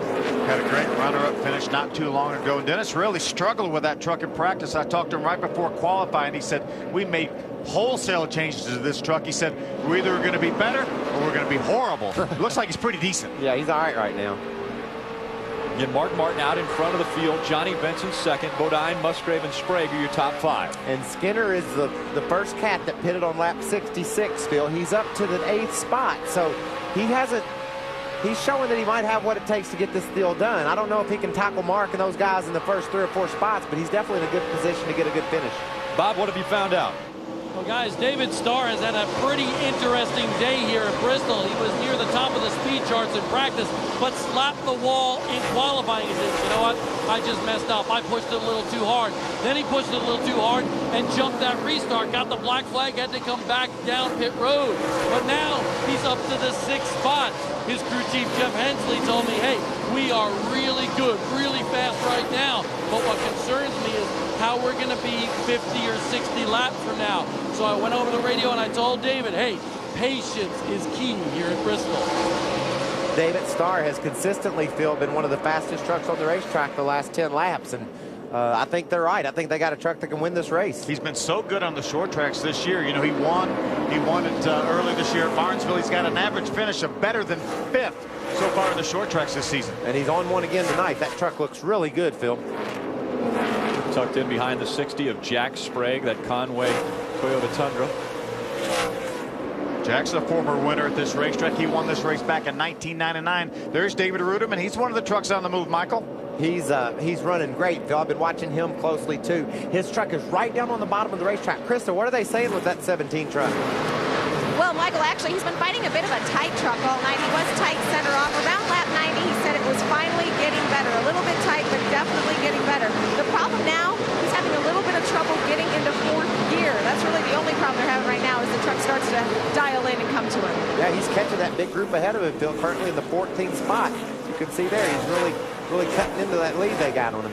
Yeah, having trouble getting into 4th gear shouldn't hurt him. Only on restarts. That may give him a little bit of trouble on restarts, but once he gets it down in 4th gear, when these trucks are racing, they stay in 4th gear this entire time. And the thing you want your truck to do right now is turn. You know, when I say that, your truck wants to push out. The front end doesn't want to go left. And if you can get your truck to cut right now, this late into a run, you're in pretty good shape here at Bristol. Almost deja vu to the start of the season where we saw Mark Martin out in front, and then you see the Germain Racing, Todd Bodine and Musgrave up there in the top 5. Ray, what's going on? Well, Rick, you know, a year ago, Todd Bodine had a truck that probably was only an 8th or 9th or 10th place truck, but he ran up to the front and he finished 2nd right here at Bristol. Well, tonight he's got another good run running in 3rd in that Lumber Liquidators Toyota. But guess what? This is chassis number 56 from Todd Bodine's stable, and he already won a race with it this year. You guys know where he used it? At Texas Motor Speedway. Can you imagine that, bringing your Texas truck to Bristol? Well, there's higher banking here than in Texas. And, you know, I think that's NASCAR's vision of these trucks. They see that they're able to interchange trucks like that. That's what the inspiration for the car tomorrow is. They're hoping to be able to produce the same type of results with the car tomorrow that we tested this past week. At 2nd, 3rd, and 4th there. Out in front of the field, it is Mark Martin. He's got about 10 truck lengths on 2nd. Can Mark Martin win again in the Truck Series? We'll find out. Caution has come back out in the O'Reilly Auto Parts 200. Brad Keselowski in the 63 bringing out our 6th caution of the night. He better be glad that wall wasn't about 3 feet longer, Phil. Watch how close he comes hitting the inside wall. And you usually hit that inside wall pretty hard. He just gets by the inside wall. A lot of damage to the left side of that truck. There's another. Goat got a good shot here from pit road. Just missing that inside wall. Good job, Goat. A little bit of damage on the inside of that truck, though. And getting a report that Rowdy Bush, Kyle Busch, is going to make his way down pit road. And there he is right there. He's going to give up a top 15 spot to come down pit road, Bob. And this is the reason why that truck is running very hot right now. In fact, Kyle Busch just radioed in and said the temperature gauge had reached 260. So they figure they come down pit road, check things out, take some tape off that grill, and make a 4-tire stop. That truck was not good at all. In fact, it was very, very tight, so they made a track bar adjustment. He's out and away, but that truck running very hot in this racetrack. This will be fun. But we saw the Best Buy guys pitting that truck, too. Hope Ron Hornaday comes in for service. Well, that's because he's spun about spun out on those tires 3 times now. He wants to get some better ones. Maybe he needs some more grip. Dennis Setzer also made his way down pit road. Got a new sponsor on that truck for Kevin Harvick. Yeah, great to see that truck. It's basically been without a sponsor all year. Has AES HR Solutions on it. Good to see him. Supposed to be with them all the rest of this year and next year. Yep. Always good to see new sponsors coming into the best racing in NASCAR. They're the greatest fans right there. We're at Bristol Motor Speedway, the O'Reilly Auto Parts 200. And welcome back to Bristol Motor Speedway in Bristol, Tennessee. 76 laps remaining in this one. Or 66. That's what I meant to say. 66. I don't do the math as well as you do, Phil. Thanks. As we go back to this restart, Rick, the plot is thickened. We've got guys that pitted on lap 30. We got guys that pitted on 66. And now Kurt Busch, several other trucks, Dennis Setzer, Joey Miller, Ron Hornaday, they all pitted with 70 to go here. Will that strategy pay off? I don't think there's any chance that they're going to be able to overcome the track position deficit they have right now. Good battle for second. Todd Bodine takes it. Todd Bodine will move in front of Johnny Benson. Benson drops back to third. Ted Musgrave holding on to fourth. Remember, that was 1 and 2 in points. Todd Bodine, a point leader, just took over second from the second place point man, Johnny Benson. Ray, what's going on with Ted? Well, just want you to know, Musgrave didn't like what happened right there. He knew he was faster than Todd Bodine on the racetrack, and just before this last caution came out, he wanted to make the move on Todd. But being teammates, he's very worried about the big picture and Todd's run for the title. So Ted says, I'll lay back on him just a little bit. And what's Todd do? He puts a hammer down and goes by the 23. Now Musgrave's stuck back and forth. Well, Musgrave's got to work around the 23. Oh, you hear Skinner saying a front tire going down. I'm glad you said that. I thought it was Mark Martin. This is Skinner right here, right behind the 11 of David Starr. You know when I said earlier, every lap's like a driving test? Listen to Skinner try to work this track. Listen. He can't get the gas down until he's almost going straight. That just shows you how challenging it is to run around here by yourself. And he's staying right with this 11 truck of David Starr. He's running well on the racetrack, and that's how tough it is to run Bristol. How do you feel like you have a tire running down and you still run this well? You're pushing. The thing just, like I said, you're turning the wheels to the left and the thing wants to go straight up the hill. It's very, very easy. Here comes the 15 around the 22 as he marches back toward the front. It's very easy to drive a truck that's loose here because you do what Skinner did. You drive it with your gas. If one's pushing, you can't really do anything. It just slides up the hill. Kyle Busch making his way back toward the front. Again, he came down pit road and dropped way back to, I believe, in the late 20s. That was back on lap 128, and now Kyle Busch working his way up towards the front, trying to catch Mark Martin, as is the rest of the field. You know, this is very reminiscent of earlier this season when we had such good battles with Mark Martin and Todd Bodine. Daytona, California, Mark Martin won both those races, and then Todd beat Mark with that great pass at Atlanta. So these guys have been running together a lot early on in the season, but now it's been a long time since Mark's been in this truck series. Let me tell you what happened when Todd got behind Mark. Mark's attention perked up a little bit. Oh, that guy's tough. He usually races me pretty hard. And so now Mark knows that probably the best guy in the truck series week in and week out has moved into second. He's got his work cut out for him if he's going to win this race.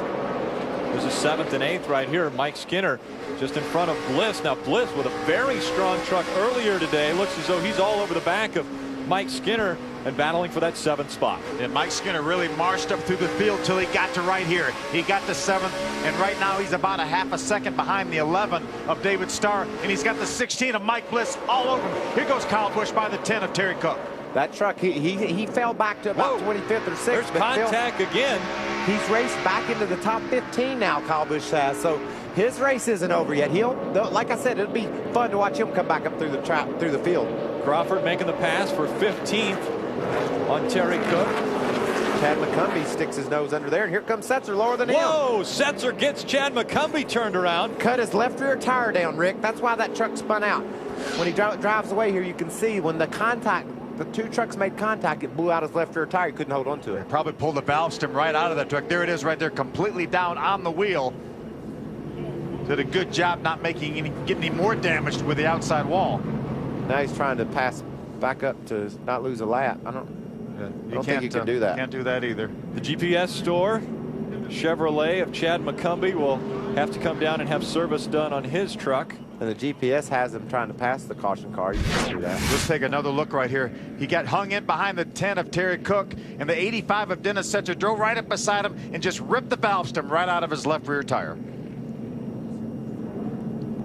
All over the back end of Terry Cook, and while he's doing that, Dennis Setzer went down almost on the apron to make that pass. Bobby East did a great job getting his truck stopped. That's the 21 right there of Bobby East. Got his truck stopped to avoid contact with the 08. Bob. All right, boys, Mike Skinner's crew chief is Jeff Hensley, and he and Mike were talking during the last caution period and saying, hey, guys, we might have really screwed up when we were talking on the radio earlier. Taking a look at Jeff Hensley right now going in the cockpit with Mike Skinner, but those guys really think that they made a mistake not coming down pit road when everybody else did. In fact, Mike Skinner came on the radio and said, boys, and this is a great word for it, guys, we're trapped. Sammy Sanders in the 04 for this race receives the Aaron's Lucky Dog, and so he will get a lap back. He's only one lap down now. Saturday, September 16th, the NASCAR Craftsman Truck Series heads to the Magic Mile for race number 19. Can Rick Crawford defend his title as he makes a run for the championship? It's Loudon with only 7 races to go. No one can afford to make a mistake. Tune in at 1:30 for the half-hour pre-race show, followed by the Sylvania 200, only on Speed. And how will their attitudes be after the Bristol race is done? Well, make sure to tune in Saturday, September 16th. We go to Loudon for the Sylvania 200. Expanded coverage. And we're back to the action here in Indianapolis. Another strike by Gilbert. Brian Latt needs to be perfect here. Seems to be a slight delay. Oh, my!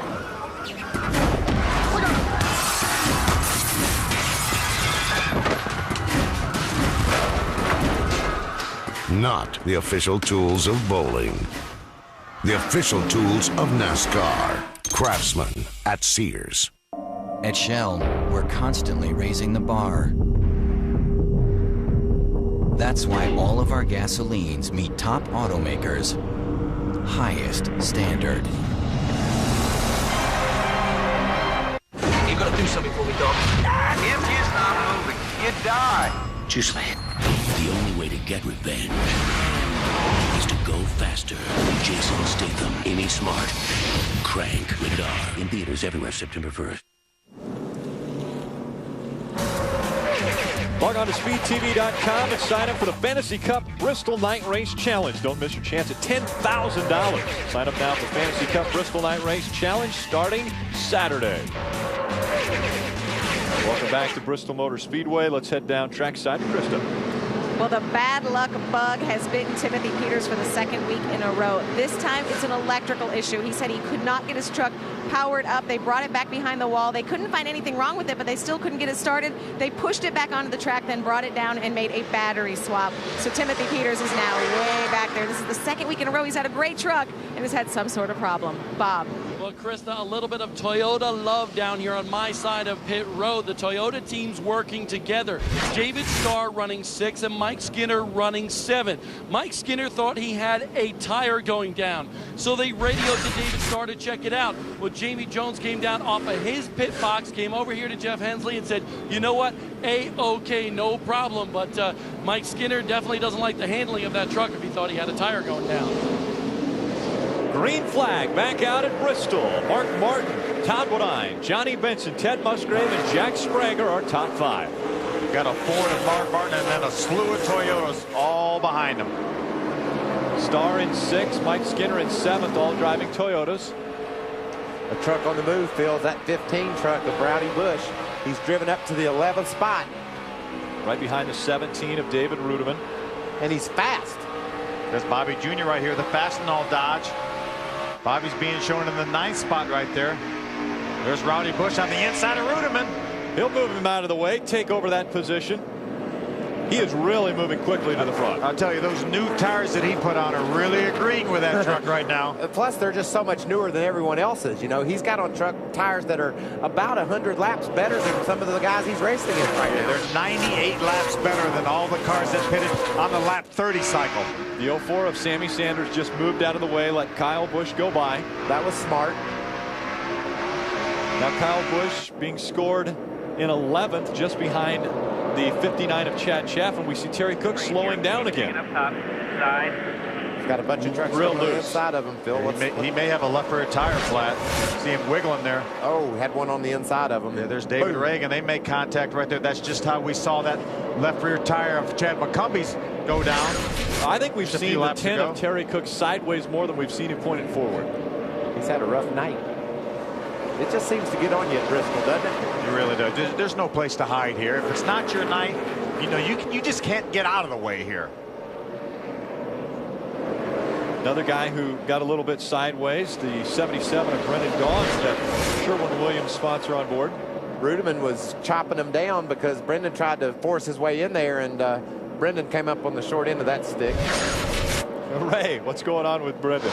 Well, guys, he has been really frustrated because every time we go to a restart, he loses a spot or two to somebody on the racetrack, and it's because he makes the wrong choice, high, low, whatever. And he's just been frustrated as a driver because he knows his truck is fast, but he's just making some wrong decisions, high, low, whatever. And that time didn't work out too good either. No, he definitely got a little over-aggressive getting into that corner. He didn't have the line on Rudiman, and he tried to take it anyway, and it wound up costing him instead of Rudiman. So he pretty much got what he deserved on that restart. But isn't that the way you pass? I mean, we talked about how you pass around here. You get your nose on the inside of another truck, and then that's the way you make the pass. So didn't he do it correctly?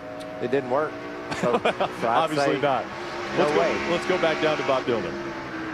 They made an adjustment on that 15 truck for Kyle Busch on that last pit stop. And guys, if you recall the movie Days of Thunder, when Harry Hogg was trying to explain things to Cole Trickle about the race car, he said, boys, loose is fast. And right now, Kyle Busch is now both loose and fast. But more importantly, we told you he had a temperature problem up to 260 degrees. That temperature has dropped back down to 200 degrees.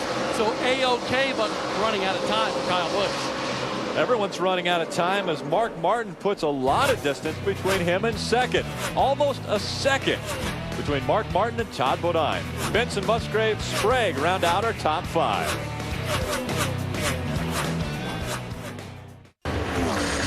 The NASCAR Craftsman Truck Series on Speed is presented by Fastenal. Quality products and service from quality people. Expect it from Fastenal. Brought to you in part by Toyota. Choose any direction as long as it's forward. Toyota, moving forward. And by Valvoline. Tested on the track, trusted on the road. Mark Martin just clicking off a 16.9 second lap. Not bad, but almost running what he needs to run to stay out front. Well, that was pretty heavy traffic right there. He's got a little bit over a second lead on Todd Bodine. There's Todd right there, the 30 truck on the inside of the 10 of Terry Cook. He's about almost a second and a half now. Oh! Ted Musgrave right into the back of Travis Kittleson in the 07. Yeah, while we were away, the 9 of Ted Musgrave got by the 23 of Johnny Benson for the 3rd spot. We had mentioned earlier how Ted thought he had a better truck than Todd Bodine, but didn't want to challenge him because he knows Todd is racing for the championship. Look at the Toyotas right there. Again, we've got a Ford of Mark Martin out front, and then 5 Toyotas, 2nd through 6th. You know, you get to Bristol Motor Speedway, it's not about aerodynamics, and it's problems with Jack Sprague up into the wall hard. Caution flag is out. This is our 8th caution of the night. Well, that truck just took off and hit the outside wall there. That's significant damage too, Phil. Yeah, he's got a flat right front tire. I'm not sure if that's what caused that. More than likely, that's what caused that. But you could also see the right front tire is askew. It's towed out, so he's got some work to do to that Toyota. He was running up in the top 5. He's already up in the wall right there. That truck turned hard right as they got down in the middle of 1 and 2. So the caution lights coming on almost immediately. There it goes. He went hard to the right. It never turned. That truck wound up a lot narrower than it was before he hit that wall. There's another view. He's right in the center of the corner there, and the truck just took off on him. That's Kyle Busch's onboard right there. Was that coming out of turn number 2? Yeah, and that's very reminiscent of, I think, a time you came out of turn number 2 one time and went a little bit higher in the wall. I didn't successfully negotiate that turn one day. Significant damage to that. Aaron's lucky dog goes to Kerry Earnhardt once again. That's number 3. Woo, go Aaron. Welcome back. This is the spot where Jack Sprague just hit the wall. And Michael, we talked about how you had a very similar incident, except a lot worse conditions after you hit the wall. Yeah, I think the wall is safer now because of my day back in 1990 when I got a little bit high and caught a butt from another car. Oh, wow. Oh, it's a miracle you're standing next to us. That's still, to this day, one of the most unbelievable accidents that I have ever seen. Look, let's see who runs in here. Can you see what happens? There you are right there. There's the green britches. Look at your hairdo, Phil. Bill Parsons right there, checking on Mike. My buddy. Yeah, awfully glad that you were okay there. That was crazy, wasn't it? Sure was. And now we have the safer barriers. I know it, and I'm glad. You wish you would have had them a little earlier. Well, it didn't really hurt. Here we go. The field in the hands of Mark Martin once again. We've had tire problems from some of the other drivers that pitted on the same pit cycle that Mark Martin did. Could he have problems as we're closing in on 10 laps to go? We saw the 60 truck of Jack Sprague cut down a right front tire. The 77 of Brendan Gaughan made a pit stop on this most recent caution flight with a flat right front tire. And you got to remember, the fastest cat has been Mark Martin. That means he's used that right front tire harder than anyone else. These next 10 laps will be tense for Mark, wondering if he can hold Todd Bodine off and wondering if his tires will hold up. Ray, what happened with Jack? Well, he had to come down pit road because they had a fender rub on that right front, and they had already given him the one to go. So Sprague was sitting here on pit road when we backed to green. So now he's down a lap and possibly 2. Last time by, Mark Martin turned a lap of 16.431 seconds. He is picking up speed now as we close in on the final laps of this race. There's a 15 of Kyle Busch trying to make his way back towards the front. There's a 16 of Mike Bliss. Got trouble for Eric Almirola. Wow. He spins in turn number 1. Big crash down the front straightaway, Rick. He didn't miss the end of that inside wall like we saw.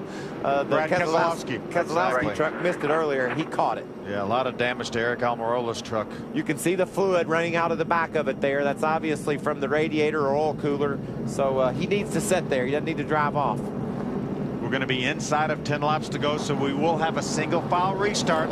There will be no lap trucks on the inside when we restart this race. And there'll also be no Aaron's lucky dog. Oh, Joey Miller.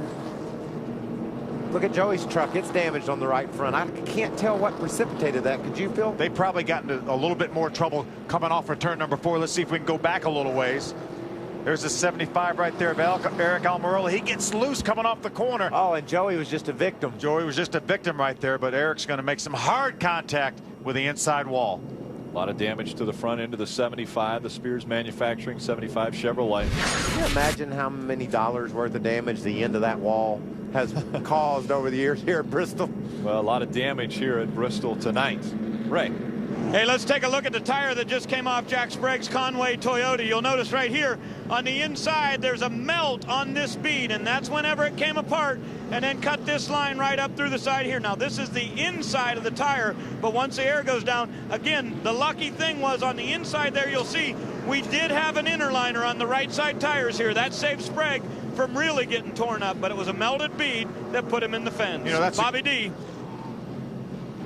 Ray, we are in the Volunteer State, and so far this year, 2 Craftsman Truck Series races in Tennessee. They've both been won by a Toyota. Right now we have Toyotas, as you guys mentioned, 2nd, 3rd, 4th, 5th, and 6th. So Michael Waltrip and Phil Parsons, does that spell trouble for Mark Martin in the Ford?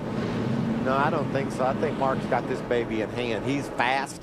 He does have to survive a restart. Todd will get on him on this restart. So we've seen that before. We saw that recently. Ask Skinner. Ask Skinner what Todd will do on a restart. Krista, what's happening in the pit? We want to make an ad on Johnny Benson. You know, Johnny Benson got his first win at Michigan, his home track. Today he's got Exide batteries on the truck. This is their home track. In fact, their factory, their plant, just right across the street. Johnny said he went over there and visited. It's the craziest thing. They have rooms that are just filled with car and truck batteries. He said as far as the eyes can see, just a bunch of batteries sitting on chargers. He said it was amazing. But he did say it would be really cool to give Exide batteries a win at their home track. And I thought, hey, you know what? If their plant's right across the street, don't you think they could probably make a mint on parking for fans? They park everywhere here, Rick. And not just across the track. I mean, 5 miles, 10 miles from here, there's people that are bussed in. They walk 2 to 3 miles away from the track on the highway coming into this racetrack. Big problem for Johnny right now. What a great crowd we had here at Bristol on a Wednesday night. Wednesday night, and just people, just thousands and thousands of people turn up. But Johnny Benson right now is 2 spots behind Todd Bodine. He's the guy. He's trying to catch in the points. That just shows you that's Todd Bodine's year. He's been right there every week. And Todd Bodine is going to have to falter if someone is going to take the championship away from him. We look at our points as they stand right now. He just opened up the gap a little bit more over Johnny. Rudiman's kind of fallen back to where he's going to need a lot of help if he can get there. But just think how interesting this is, Phil. If you take Todd out of the equation, there's only about 150 points all the way down to 7th or 8th. So there's a lot of guys in that 2nd to 10th position that can change. Yeah, and let's don't give this thing to Todd Bodine yet. If he has trouble in any one race, you can lose 135 points in one race. It's not over yet. And remember, this is just one of the 2 racetracks that people have talked about being pivotal. Talladega still is coming, and that could be very big for our points championship. Let's recap where we have been today. Lap 2, Kerry Earnhardt with problems. You see everything coming out from underneath of that truck. There's a 50 of David Reagan on lap number 28. He gets turned around here coming off turn number 4. Brian Moore exiting turn number 4, gets a hit from Joey Miller and he spins out. Take a look back at lap number 87. That's the 9 right there of Ted Musgrave. He's following Ron Hornaday. Ron almost loses it. Looks like he lost it, and then he saved it. These guys have made some amazing saves tonight. This wasn't a save, but it's amazing. He missed the end of that pit wall. Not very many people are able to say they do that when they spin off turn 4. Eric Almirola, 75, did not miss it here. This is lap number 149. Remember, Dennis Setzer tries to go by Chad McCumbee on the inside, cuts down his left rear tire. Dennis Setzer did go by Chad McCumbee. It didn't work out so good for Chad, though. Most recent caution coming out for Eric Almirola as he got turned around and into the inside wall going into turn number 1. Well, we're getting inside of 3 laps of racing to go, and that means that we will have a green-white checker finish. Ray Dunlap. Well, when we look back at this year, guys, we've had 7 of those already, believe it or not. And guess what? At Daytona, who do you think it was? Well, it was Mark Martin and Todd Bodine. How about California? Yeah, Mark Martin, Todd Bodine. How about Atlanta? It was Todd Bodine and Mark Martin. This is actually the legitimate restart. This is not a green-white checker attempt here. But if he makes it back one time, the race is history. And looks like he's going to do a pretty good job of pulling that off. Kyle Busch jumped to the outside. He's on the outside of Mike Skinner. But meanwhile, Mark Martin. Mark Martin comes out of turn number 4. The white flag. A half a mile to go for Mark Martin. Looking for his 4th win of 2006. Problems in turn 3 and 4. The caution has not come out. They're going to continue to race. As the truck almost comes back up on the racetrack, it will be Mark Martin claiming victory in Bristol. Checker flag right there. You got it, buddy. Boy, Mark went high down there in 3 and 4, and I thought maybe it might open the door for Tom Bodine, but meanwhile, went number 4, Rick. I'm going to throw got 4th win for Mark Martin in the 2006 season. He came in here with an average finish of 3.5. 4 in the races that he's run in. Well, he's increasing that average. What I love about this truck series, Phil, we saw Mark Martin dominate tonight. He won by about half a truck length. He slipped up in turn 4 just a little bit, and Todd Bodine about took the victory away from him. There to pounce was Todd Bodine. A good points night for Bodine. The top 5 in this race all pitted back on lap number 30, and then all the guys that pitted on 66, they were back behind there. Kyle Busch got back to 6th, and he pitted way back on lap number 128. Pitting on lap number 66 wasn't the way to do it. That didn't work, and we found out the clear-cut winner tonight came from that group that pitted on lap 30. It's always seems like a wild card always gets thrown in there somewhere, but tonight it was obvious. Pitting early was the answer. Pit strategy plays into the win for Mark Martin. He has now won in every series on this racetrack. Cut, Busch, and truck tonight. The Miracle-Gro team celebrating in victory lane. Speed's coverage of the NASCAR Craftsman Truck Series post-race show is presented by Craftsman. And Mark Martin is climbing out of his Scotch Ford here in Victory Lane at Bristol. And I'll tell you what, some days it looks hard and some days it looks easy.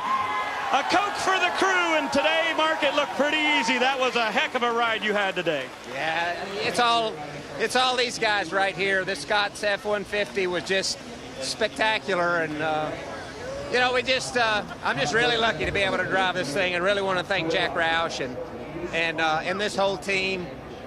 It's fun to drive this stuff, and you know, this place has not been very kind to me lately, and you know, Mike Beam just had a good strategy and the best truck here, and I knew it was awesome in practice, and I've been looking forward to it all day. We had a pretty rock-hard tire here, but did you think lap 30 was too early to pit? I did, but at lap 100, I knew it wasn't, because the tires, I swear, well, we never raced anyway. It seemed like we were under caution every other lap, but, you know, there at the end, I don't know how much faster new tires would have really been. I mean, it was pretty fast. I guess they would have been faster, but that thing would roll, man. I mean, it was just hooked up. Absolutely fun to see a smile like that. Mark Martin back in victory lane here, and this has got to set him up great for the weekend run here at Bristol. Krista? All right, well, from victory lane over here to our second place finisher. And I know in the points battle, second is great, but you guys are competitors. You talked at the pre-race about how if it was going to be you and Skinner, or you and any veteran, it was going to be a battle to the finish. Talk about that finish. Well, I mean, it was, we didn't have anything for Mark. He was pretty much playing with us. I'd get up close to him and he'd just pull away. I mean, his truck was so solid through the corners. It turned, it got forward bite. But our Tundra, you know, it was pretty good. I mean, old tires, we weren't quite as good as we needed to be, but you know, this Lumber Liquidators crew did a great job. We made one little adjustment on the pit stop, had a great pit stop as usual, got us out there, and you know, for points, this is what we had to do. I mean, I would have liked to win, but you know, Mark's such a great competitor. I knew it was going to be hard just to get to him, but we'll take second, we'll take the points, and we'll go on to the next one. So there was no way to play the strategy any different. You did everything you could. There's no way you could get any higher than what you did tonight. No, I mean, we did everything perfect. You know, the truck was good when it needed to be. I was able to pass people when I had to, take it easy when I had to. You know, we pitted early. That's the strategy here. You just pit as soon as you can and get your tires and go the rest of the way. Just unfortunate that Mark was just that much better. You know, I mean, it's just the way it is. All right, that's Todd Bodine. He finishes second here in Bristol. He mentioned points. He also mentioned being cautiously aggressive earlier, and he did just that as he finishes second, adds to his points lead over Johnny Vincent. Now 154 points separating those two. David Starr moves up a couple of positions. Jack Sprague going back down to 8th. Bliss making it back into the top 10. Jack Roush leads all owners with 41 NASCAR Craftsman Truck Series victories. Mark Martin continues to add to that number. Speed's coverage of the NASCAR Craftsman Truck Series post-race show is brought to you by Craftsman. Craftsman tools are the official tools of NASCAR. Craftsman at Sears. There's the hat dance continuing in victory lane. Mark Martin, you look at the kind of heady competition that Mark has joined here. This is the all-time wins in all 3 of the major series. Obviously, Richard Petty with 200 wins, but Mark Martin, by virtue of this victory here at Bristol, moves ahead of Bobby Allison in the 5th all-time in the history of NASCAR in the 3 major divisions. Great career for Mark Martin. Bob Dillner. Well, for the 3rd time this year, Ted Musgrave finishes 3rd to the tandem of Mark Martin and Todd Bodine, your teammate. Something you're happy with, because you said we're back to some of your teammates.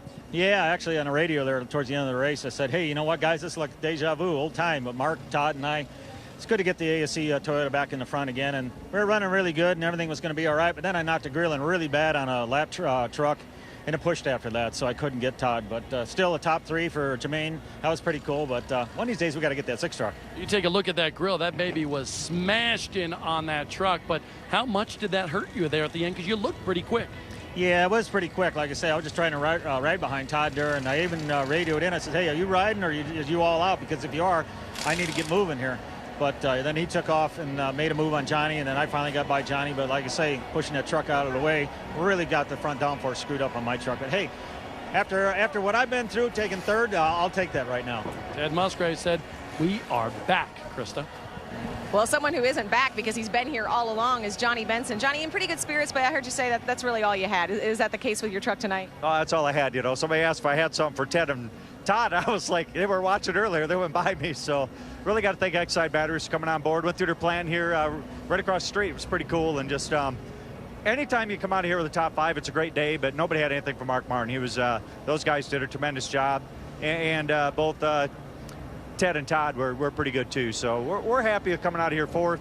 Lost points though, that's a bad thing, but all in all, it's a decent day for us. I'm so glad you mentioned points, because now in the big picture, what is it going to take? I mean, obviously it's going to take a little luck on your part for Todd to have some bad runs, but can you catch Todd Bodine here in this stretch? Well, I think he can definitely do it. It's just, but he's going to have some problems. As good as they've been running all year, I mean, we've been running decent. He's been running pretty good, and it's going to be awful hard for anybody to catch him if he continues in that streak. So.